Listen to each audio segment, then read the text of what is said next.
असं आहे की समजा उद्या राजीनामा घेतला आपण, त्यांनी दिलेलं स्टेटमेंट ऑन रेकॉर्डवरती आहेच.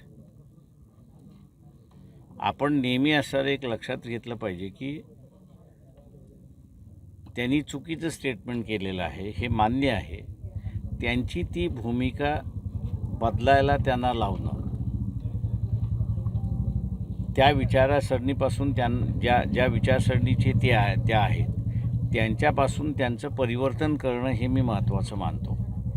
त्याच्यामुळे नुसतं पदावरनं हटवणं, तुम्ही आज हटवलं त्यांना, दुसरं येणार त्याच विचारसरणीतून येणारा तो पुन्हा तसंच स्टेटमेंट करणार नाही याची काय गॅरंटी आहे? हा एक विचारांचा वाद आहे.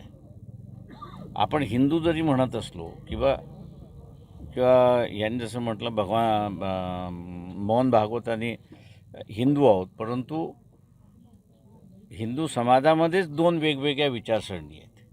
एक संतांची विचारसरणी आहे आणि एक मनुवादाची विचारसरणी आहे. मोहन भागवतांनी आत्ता ज्या महिला आयोगाच्या अध्यक्ष आहेत ह्या मनुवादी विचारसरणीचे असणारे पुरस्कर्ते आहेत.